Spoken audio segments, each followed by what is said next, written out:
Rev up your engines!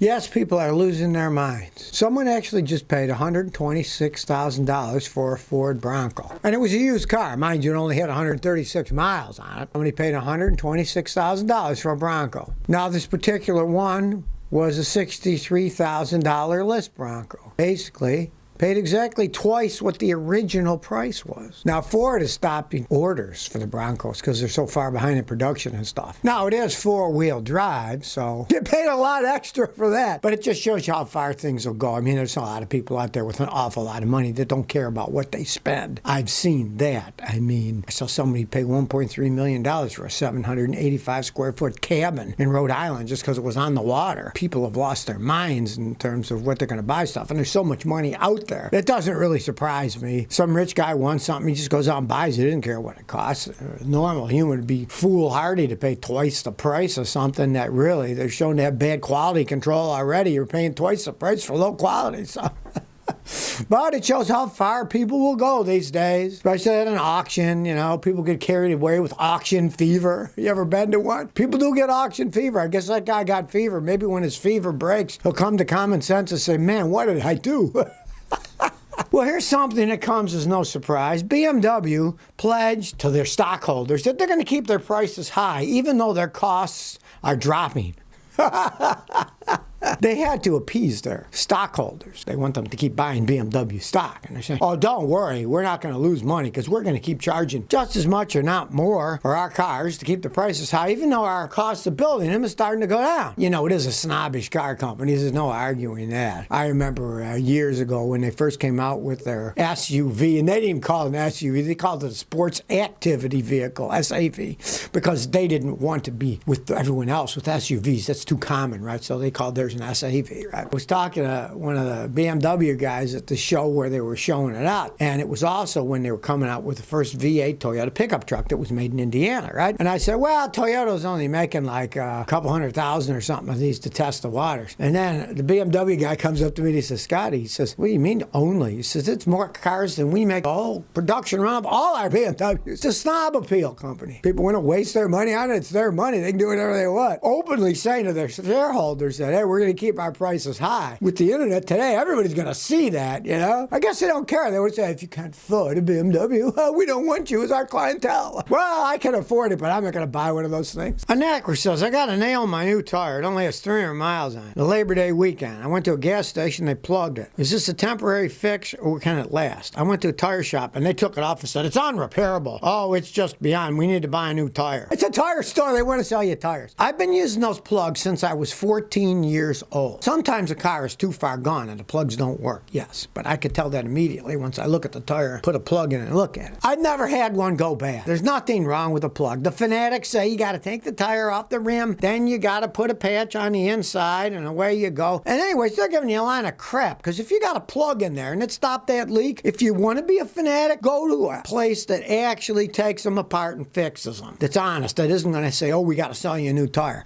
And they can take it apart, they can cut the plug out that was put in, and they're going to patch on the inside. The patches are this big. There's no way a patch isn't going to work, right? It's a lot more work, yes. I have driven cars for 30, 40,000 miles. Some of them have 3 or 4 plugs, because where I lived in Houston, the construction swines would leave nails and screws all over the place, and I was always getting flat tires driving around the city because the swines never cleaned up their messes and they dump stuff in the street. And some of my tires have 3 or 4 plugs, never had a problem. People want to sell you stuff. It's unfortunate, people, and then they try to use safety as a way of selling you stuff. It's not safe that way. You got to buy a new tire. It's the way it goes these days. What can you do, you know? But if you are a fanatic, take it to a place that's honest and tell them you want it patched on the inside, and they can patch it on the inside. The patches, like I say, can get this big. It would solve the problem for sure if you're worried, but I've driven them with plugs for years. And said, should I buy a 2021 Tacoma or a 2021 Colorado? I want a mid-sized truck. I'm looking to buy a new one. I want reliable, low maintenance to last a long time. They're both about the same price. What should I choose? I would definitely choose the Tacoma if you're talking about buying a gasoline engine, because their engines are top-notch. They can last forever. Now, normally I'd say I wouldn't touch a Chevy product with 10-foot pole, but I've had customers buy those Colorados with a diesel engine in them. And those diesel engines can last a really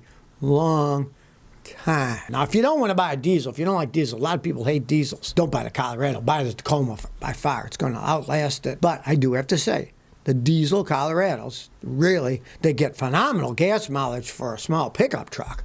Much better than the Tacoma if you go diesel. But I would never buy a gasoline Colorado. I would definitely go with the Tacoma if you're going to buy a gasoline one. Z-Light Star says, my 06 Mazda 6 is a code for leak detection pump. P2402. Now, I know there's a pump, but I can't find it. What can I do to fix it? Well, unfortunately, you got a Mazda 6. The design of that stupid car is the pump is on top of the gas tank. You got to drop the gas tank to get to the pump. Now, it is strictly a evap test system. It doesn't affect the running of the car. It'll run exactly the same whether you fix it or not. If you live somewhere where you have to get your car tested for emissions testing, you won't get it passed legally. That's it. It can't pass legally, so you're going to have to get it fixed. But if you live like where I do in Clarksville, people just say to heck with it. I'm not pulling the gas tank. Nobody inspects the cars. I don't care. But if you do want to get it fixed, you're going to have to drop that tank. You're going to have to buy that pump, which costs a small fortune, and then put it all back together again. That's how the design was. You know, they could have put it wherever they wanted, but the swine put it on top of the gas tank, so you got to drop the gas tank to get to the stupid thing. That's just how it goes these days. When they build them, they don't care about fixing. As a matter of fact, they want to make them harder to fix so they can rip you off at the dealer to repair them, because you won't be able to do it yourself because it's so much work. Melontown says, Scotty, is driving at 4,000 RPM for long periods bad? I got a Mitsubishi Mirage, standard transmission, gets good gas mileage, but at highway speeds in 5th gear, it drives at 4,000 RPM. Is this bad if I do it every day? No.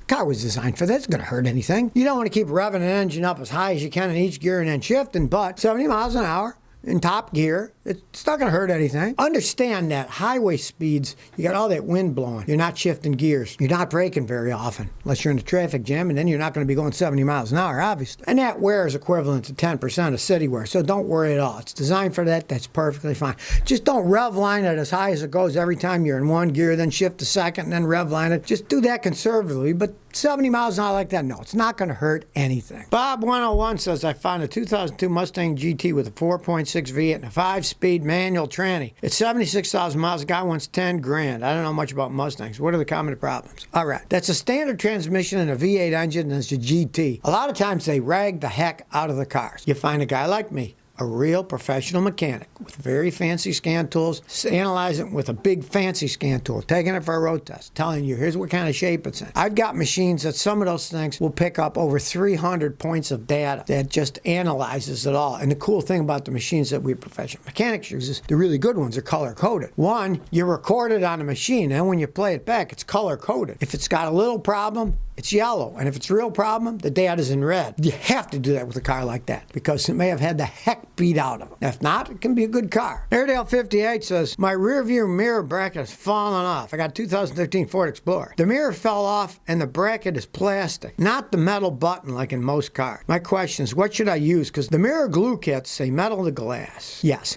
normally metal buttons, and you got metal. There's those 3M kits that are metal to glass. They work fantastic. You just make sure you follow the directions, clean, get everything off. What you want to do is scrape everything off with a razor blade, right? Then clean it using isopropyl alcohol. Let it dry. Then what you want to do is you want to get the best sealer that you can get. And what I use on those things, the windshield sealer that they use. When they put the windshield in the car, they get the sealer. It goes the whole way around. They come in caulk guns. Then the windshield sits on it. Get that sealer. Place that sells any kind of glues and sealants. A lot of paint stores, auto paint stores sell it. Tell them you want that sealer that seals the windshields to the frame of the car. That will seal it. But it takes a while to dry. So what you want to do is you'd want to put it in there, and then you'd want to either wedge something or get some really good duct tape and let it sit for at least 12 hours so that it seals pretty good. Now, that windshield sealant stuff is made to seal pretty good, but